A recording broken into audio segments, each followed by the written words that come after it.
Police में सालों से नाइट गार्ड की कर रहा था नौकरी, और जब पता चली असलियत तोड़ गए सबके होश। माफिया के घर रेड पर तुम चल रहे हो क्या? एक पुलिस वाले ने वर्दी पहन रहे कबीर से पूछा तो उसके पीछे अपनी गन में गोलियां डाल रहे निखिल ने कहा, एक होम गार्ड का काम रात को चौराहे पर बैठकर कुत्ते बिल्ली भगाना है। गुंडों को तो देखते ही इसकी पतलून गीली हो जाएगी। इससे पहले कबीर फौज में था। एक मिशन पर उसके साथ ऐसा हादसा हुआ और फौज से निकलकर उसे पुलिस में नाइट गार्ड की ड्यूटी करनी पड़ी। यहाँ एक सीनियर पुलिस वाला निखिल रोज उसे इस तरह से जलील करता था, लेकिन उस दिन हुआ कुछ ऐसा जिसे सुनकर आपको भी आ जाएगा मजा। सुन बे होमगार्ड, हम अंदर जा रहे हैं। ठीक 10 मिनट बाद जब्त किया माल उठाने आ जाना, समझा? निखिल ने डॉन के अड्डे के बाहर लाठी लेकर खड़े कबीर से कहा तो कबीर ने भी तेज आवाज में कहा, यस सर। लेकिन निखिल के आने की खबर डॉन को बहुत पहले ही लग चुकी थी, इसलिए निखिल की टीम का स्वागत करने के लिए डॉन के लोग पहले ही तैयार बैठे थे। और जैसे ही निखिल ने अंदर पहुंचकर कहा, सब लोग अपनी जगह खड़े रहे, कोई भी हिला तो भेजा उड़ा दूंगा। निखिल की धमकी सुनकर कुर्सी पर बैठा डॉन और उसके आदमी हंसने लगे, और फिर डॉन ने उन्हें धमकी देकर कहा, हिलना तो तुम नहीं अपनी जगह, क्योंकि जहाँ तुम खड़े हो वहाँ बम लगा है, और अगर तुम अपनी जगह से हिले तो तुम सबके चीथड़े उड़ जाएंगे। ये सुनते ही निखिल और उसकी पूरी टीम को पसीना आ गया। उन सब ने एक दूसरे को देखा और सामने खड़े हंसते डॉन को देखा, जो उन सब के मरने का बेसब्री से इंतजार कर रहा था। लेकिन 10 मिनट बाद जब डंडा लेकर कबीर अंदर आया तो उसकी शक्ल देखते ही डॉन ने अपने हथियार जमीन पर रखकर जो कहा, उसे सुनकर किसी को अपने कानों पर यकीन ही नहीं हुआ। कबीर सर, हम सरेंडर करते हैं, प्लीज मारना मत। आखिर कौन था ये कबीर शेखावत और क्या था उसका सच, ये जानने के लिए शुरू से सुननी होगी आपको ये कहानी। तो दिल थाम के बैठ जाइए, क्योंकि आज से पहले आपने नहीं सुनी होगी एक फौजी की ऐसी अनोखी कहानी जिसका नाम है सीक्रेट फौजी। भारतीय जवान के साथ पाकिस्तानी आर्मी ने किया ऐसा घिनौना काम जो सुनकर कांप जाएगी आपकी रूह। ये मर जाएगा, नहीं बचेगा, ऐसा मत बोल मेरे भाई, हिम्मत रख। आखिर इन पाकिस्तानियों ने कबीर के साथ किया क्या है जो उसकी ऐसी हालत हो गई है। कबीर भारतीय सेना का एक होनहार जवान जिंदगी और मौत से जूझ रहा था। मिलिट्री हॉस्पिटल के इमरजेंसी रूम में 5 बेहतरीन डॉक्टर्स उसे बचाने में लगे हुए थे। उसका पूरा शरीर सुइयों से भरा हुआ था और वो खून से सना हुआ था। उसी इमरजेंसी रूम के बाहर खून से लथपथ 2 और फौजी अपने फटे हुए यूनिफॉर्म में परेशान दिख रहे थे और एक दूसरे को दिलासा देने की पूरी कोशिश कर रहे थे। 2 घंटे के लंबे इंतजार के बाद आखिरकार ऑपरेशन थिएटर का गेट खुला। क्या वो ठीक है? सबने एक साथ पूछा। हाँ, हमने उसे बचा लिया। ये सुनते ही वहां खड़े सारे फौजियों के चेहरे खिल उठे। लेकिन तभी डॉक्टर ने कुछ ऐसा कहा कि सबके होश उड़ गए। जंग के वक्त कबीर को जो केमिकल दिया गया है वो उसके खून में मिल चुका है और इसलिए वो बच तो गया है, लेकिन मुझे डाउट है कि वो वापस कभी आर्मी ज्वाइन कर पाएगा। डॉक्टर की बात सुनकर वहां खड़े एक फौजी विशाल ने अपना आपा खो दिया और जोर से दीवार पर अपना हाथ दे मारा। सब मेरी गलती है। इसी बीच चेयर पर बैठे सीनियर ऑफिसर ने पूछा, आखिर वहां हुआ क्या था, बताओ मुझे। सर, दरअसल मैं पाकिस्तान की उस लैब में फंस गया था जिसे आपने बॉम्ब से उड़ाने का आदेश दिया था। मेरी वजह से कबीर सर को उस लैब में दोबारा आना पड़ा और जैसे ही वो लैब में घुसे तो किसी ने पीछे उनके गले में एक इंजेक्शन घोंप दिया। ये सुनते ही सीनियर ऑफिसर गुस्से से आग बबूला हो गया और विशाल से बोला, तुम्हारी वजह से मेरा सबसे काबिल ऑफिसर कबीर आज मौत की मुंह में है। क्या वो अभी भी मिलिट्री इंटेलिजेंस ब्यूरो ज्वाइन कर सकता है? वहां खड़े टीम इंस्ट्रक्टर ने सीनियर ऑफिसर से पूछा। वो तो कबीर की फाइनल रिपोर्ट्स आने के बाद ही पता चलेगा। मिलिट्री इंटेलिजेंस ब्यूरो भारत की एक खुफिया एजेंसी थी जिसमें भारत के सिर्फ सबसे बेस्ट ऑफिसर्स की ही भर्ती हो पाती थी। कबीर को भी पिछले 6 महीने से MIB ज्वाइन करने के लिए ट्रेनिंग दी जा रही थी। अब अचानक एक डॉक्टर केबिन से बाहर आता है और कबीर की फाइनल रिपोर्ट टीम इंस्ट्रक्टर को थमा देता है। उसमें जो लिखा था वो पढ़कर टीम इंस्ट्रक्टर का चेहरा सफेद पड़ गया। वो हताश होकर बोला, कबीर अब कभी भी मिलिट्री इंटेलिजेंस ब्यूरो को ज्वाइन नहीं कर सकता। ये सुनते ही सीनियर ऑफिसर ने कहा, क्या लिखा है रिपोर्ट में? कबीर की पावर, स्पीड, ताकत हर चीज ना के बराबर हो गई है। वो MIB तो क्या, अब इंडियन आर्मी में रहने के लायक भी नहीं रहा। इस खबर ने न सिर्फ कबीर के फौजी दोस्तों को बल्कि सीनियर ऑफिसर्स को भी चौंका दिया था। लेकिन सबसे बड़ा बॉम्ब तो तब फूटने वाला था जब खुद कबीर इस सच को सुनता है। कुछ दिनों बाद जब कबीर को होश आता है तो टीम इंस्ट्रक्टर उसे यह खबर देता है, पर कबीर का रिएक्शन टीम इंस्ट्रक्टर को चौंका देता है। कबीर, वो मैं तुमसे ये कहना चाहता हूँ कि तुम अब MIB ज्वाइन नहीं कर सकते। तुम्हें दिल्ली के एक पुलिस डिपार्टमेंट में ट्रांसफर किया जा रहा है। Okay sir. अरे, तुम इसकी वजह नहीं पूछोगे? कबीर ने जवाब दिया, सर, देश की सेवा ही तो करनी है। अब वो फिर फौज में हो या किसी पुलिस डिपार्टमेंट में, क्या फर्क पड़ता है? हाँ, बस आपसे एक रिक्वेस्ट है। क्या? बोलो। कबीर ने टीम इंस्ट्रक्टर से एक अजीबोगरीब डिमांड की। सर, क्या मुझे उस केमिकल का सैंपल मिल सकता है जो मेरी बॉडी में पाया गया था?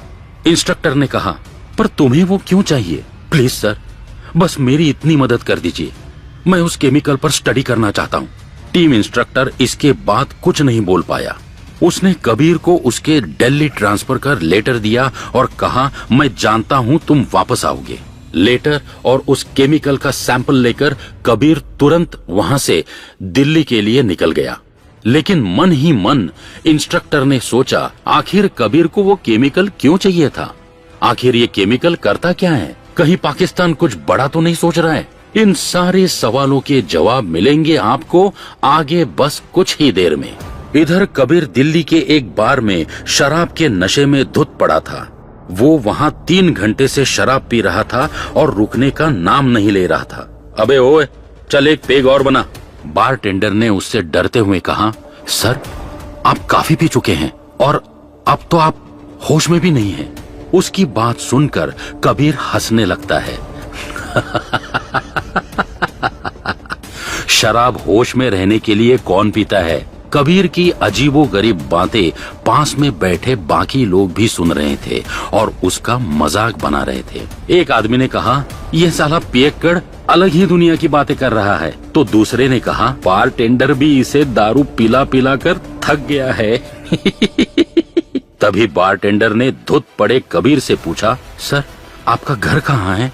कबीर कुछ बोलना चाहता था, लेकिन उससे पहले ही बेसुध होकर जमीन पर गिर गया। काफी देर तक उसे उठाने के जद्दोजहद के बाद भी जब बारटेंडर से कुछ ना हो सका तो वो कबीर का फोन ढूंढने लगा। कबीर के फोन में इमरजेंसी नंबर वाइफ के नाम से सेव था। बारटेंडर ने उस नंबर पर फोन मिलाया। फोन की दूसरी साइड से किसी लड़की की आवाज आई। हेलो। बारटेंडर ने कहा, क्या आप इस फोन के मालिक की वाइफ हैं? दूसरी तरफ से कोई जवाब नहीं आया। बारटेंडर ने फिर से पूछा, हेलो, आप इन सर की वाइफ हैं? जब एक बार फिर कोई जवाब नहीं आया तो बारटेंडर ने कहा, देखिए, अब जो कोई भी है, प्लीज जल्दी से कैनॉट प्लेस के ग्रैंड प्लाजा बार में आ जाइए, क्योंकि यहाँ ये सर नशे की हालात में धुत पड़े हुए हैं। इससे पहले कि बारटेंडर आगे कुछ कहता, फोन दूसरी तरफ से कट गया। लेकिन सवाल तो ये था कि आखिर कौन है वो जिसका नंबर कबीर ने वाइफ के नाम से सेव कर रखा था। 2 घंटे बीत गए और कबीर को लेने कोई नहीं आया। अब बार बंद होने वाला था तो बारटेंडर को समझ नहीं आ रहा था कि वो बेहोश पड़े कबीर का क्या करे। तभी एक आदमी ने कहा, अरे इस शराबी को बाहर फुटपाथ पर फेंक दे, सुबह खुद ही अपने घर चला जाएगा। तभी अचानक बार के बाहर एक शानदार कार लिमोजिन रुकी। सब चौंक कर देखने लगे कि आखिर किसकी थी वो लिमोजिन। और जैसे ही गाड़ी का दरवाजा खुला, सबकी आंखें फटी की फटी रह गई। अरे ये तो जेनिफर है, बॉलीवुड की टॉप हीरोइन। पर ये यहाँ इस मामूली से बार में क्यों आई है? जेनिफर बॉलीवुड की टॉप एक्ट्रेस थी। उसे हाल ही में फीमेल सुपरस्टार का अवार्ड भी मिला था। जैसे ही वो बार में घुसी तो सारे मर्दों का मुंह खुला रह गया। जेनिफर जैसी हुस्न परी आखिर इस छोटे से बार में क्या कर रही थी? सबकी आंखों में बस यही सवाल था। तभी बारटेंडर उसे देखकर चौंकते हुए बोला, जेनिफर मैम, आप यहाँ? लेकिन क्यों? ओह, समझ गया। शायद आपकी यहाँ शूटिंग होगी। मैं अभी बार खाली करवा देता हूँ। बारटेंडर हड़बड़ाहट में कुछ भी बोले जा रहा था। तभी जेनिफर ने कहा, दरअसल मैं यहाँ कुछ लेने आई हूँ। बारटेंडर ने चौंकते हुए कहा, लेने? क्या लेने मैम? हम आपको क्या दे सकते हैं? बताइए। जेनिफर ने कहा, आपने ही मुझे फोन किया था ना? फोन? मैं भला आपको क्यों फोन करूंगा मैम? मेरे जैसे गरीब के पास आपका नंबर कहां से आएगा? जेनिफर ने कहा, आपने जिसके फोन से फोन किया था, दरअसल मैं उन्हें ही लेने आई हूँ। जेनिफर की बात सुनकर बारटेंडर को अचानक से याद आया कि उसने कुछ घंटों पहले कबीर के फोन से एक नंबर डायल किया था जो कि उसमें इमरजेंसी कॉन्टैक्ट्स में वाइफ के नाम से सेव था। उसने चौंकते हुए जेनिफर से पूछा, वो शराबी? वो आपका क्या लगता है मैडम? आप उसे कैसे जानती हैं?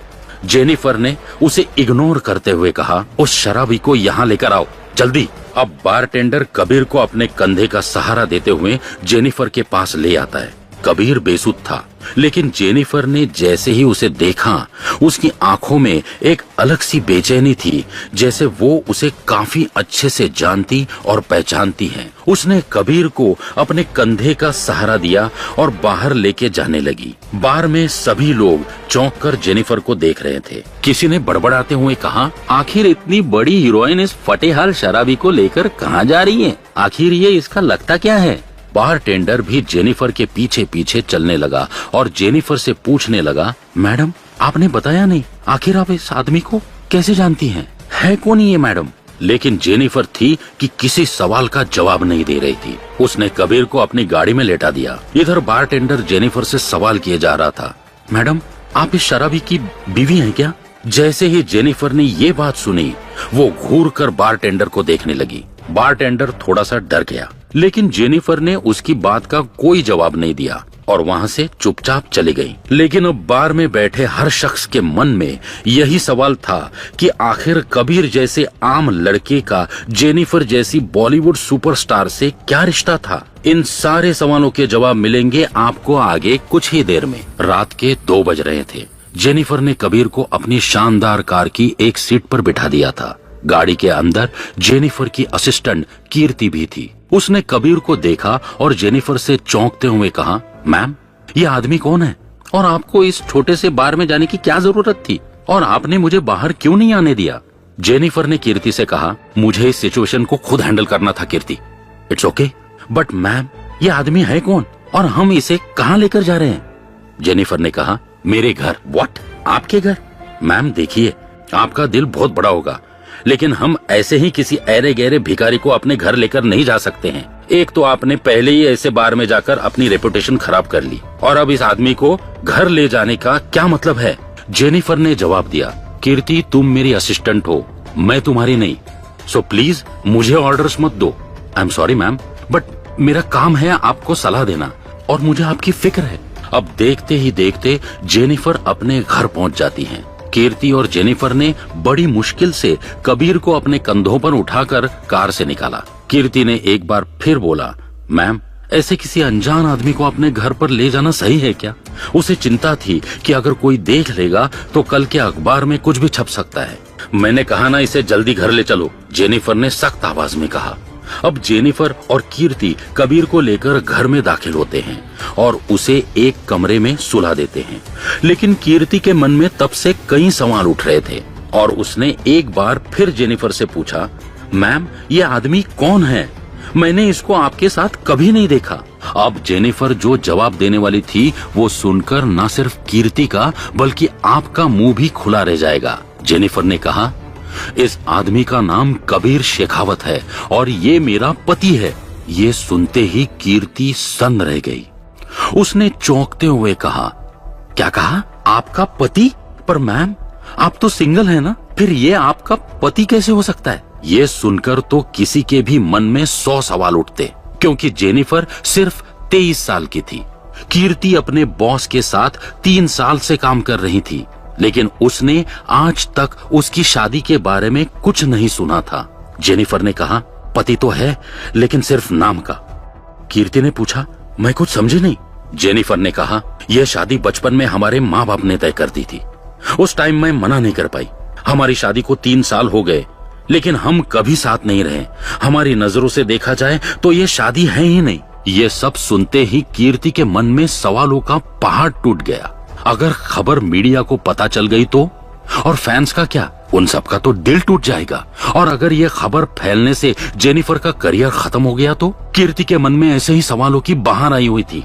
उसने जेनिफर से कहा, पर मैम, आप अच्छे से जानती हैं कि बॉलीवुड में सिर्फ सिंगल एक्टर्स ही स्टार बन पाते हैं, और अगर लोगों को पता चल गया कि आप शादीशुदा हैं तो फिर आपको ना तो फिल्म्स मिलेंगी ना ही कोई अवार्ड्स।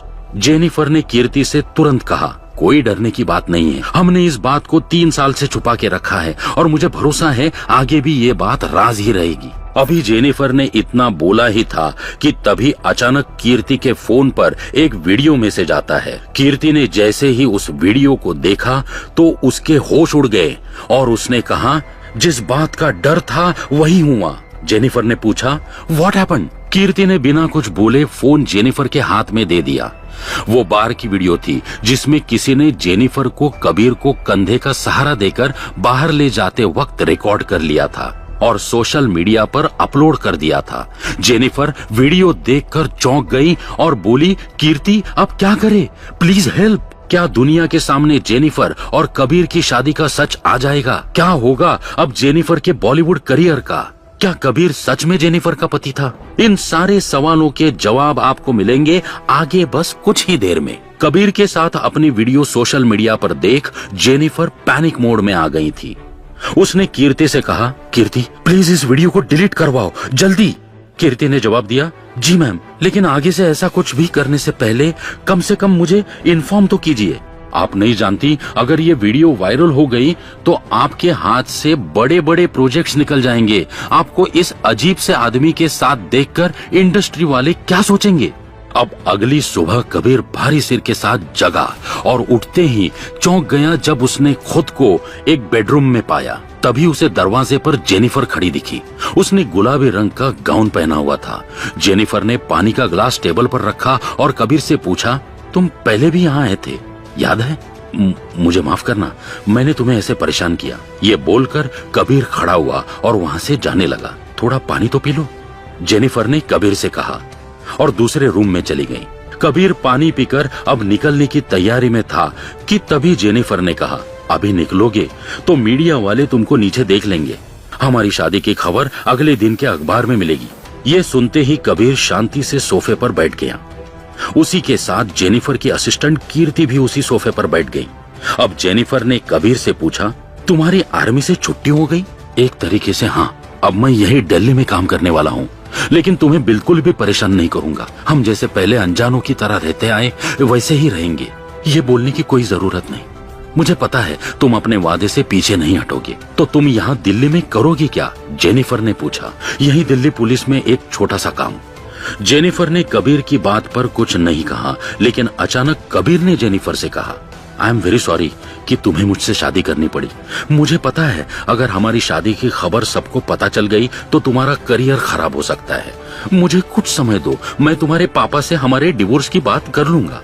जेनिफर ने कोई जवाब नहीं दिया, लेकिन साइड में बैठी कीर्ति को समझ नहीं आ रहा था कि जेनिफर जैसी लड़की की शादी कबीर जैसे इंसान के साथ कैसे हो सकती है। कीर्ति के दिमाग में कबीर को लेकर शक बैठा था और अचानक कीर्ति ने एक एग्रीमेंट की कॉपी कबीर के सामने रख दी। कबीर ने उसको देखा और पूछा, ये क्या है? ये जेनिफर मैम के लॉयर ने भेजा है, कीर्ति ने कहा। ये सुनते ही जेनिफर को अचानक से गुस्सा आ गया, लेकिन कीर्ति ने बात बढ़ाते हुए कहा, इस एग्रीमेंट में ये लिखा है कि आप कभी भी जेनिफर मैम की लाइफ और उनके करियर में इंटरफियर नहीं कर सकते। अब जेनिफर ने कीर्ति पर चिल्लाते हुए कहा, Kirti, what is all this nonsense? Ma'am, मेरे पास और कोई रास्ता नहीं है। अगर आपकी शादी की खबर मीडिया में जाती है तो आपका करियर खत्म हो सकता है। इतना सुनते ही कबीर उठा और बिना साइन किए ही जेनिफर के घर से निकल गया। अब कीर्ति थोड़े गुस्से से बोली, मैम, अगर वो ये एग्रीमेंट साइन नहीं करेगा तो वो आगे जाकर आपको ब्लैकमेल कर सकता है। ये सुनकर जेनिफर ने अचानक कीर्ति से एक अटपटा सवाल पूछा, कीर्ति, क्या मैं तुम्हें सुंदर लगती हूँ? इसमें पूछने की क्या बात है मैम? मैंने आज तक आपसे ज्यादा सुंदर लड़की कभी नहीं देखी। आपके साथ डेट पर जाने के लिए लोग करोड़ों खर्च करने को तैयार हैं, लेकिन आप किसी को भी अपने पास आने नहीं देती। अब जेनिफर ने कीर्ति को फिर से कहा, तो अगर कबीर मेरा पति होकर मुझसे इतनी सालों तक दूर रह सकता है तो मुझे यकीन है कि वो अपनी बात का पक्का है। वैसे मैम, बात तो आपने सही कही। लड़का तो शरीफ लग रहा था, कीर्ति ने राहत की सांस लेते हुए कहा। और इधर कबीर जेनिफर के घर से निकलने के बाद अपनी बिल्डिंग के टॉप फ्लोर पर चला गया। वो एक पॉश सोसाइटी में रहता था। थोड़ी ही देर में बिल्डिंग का मैनेजर चाबी लेकर आया और कबीर से बोला, वेलकम बैक सर। मैंने आपके सारे किराएदारों को घर खाली करने को बोल दिया है, कल तक सब चले जाएंगे। कबीर ने उस बिल्डिंग का पूरा टॉप फ्लोर ही खरीद लिया था। अब कबीर मैनेजर से चाबी लेकर अपने एक फ्लैट के अंदर चला गया कि तभी अंदर से किसी लड़की की रोने गिड़गिड़ाने की आवाज आई। प्लीज ऐसा मत करिए मेरे साथ, मैं आपके हाथ जोड़ती हूँ, प्लीज कबीर जी। फ्लैट के बाहर खड़ा मैनेजर ये आवाज सुनकर चौंक गया और सोचने लगा कि आखिर अंदर कबीर के साथ कौन लड़की है।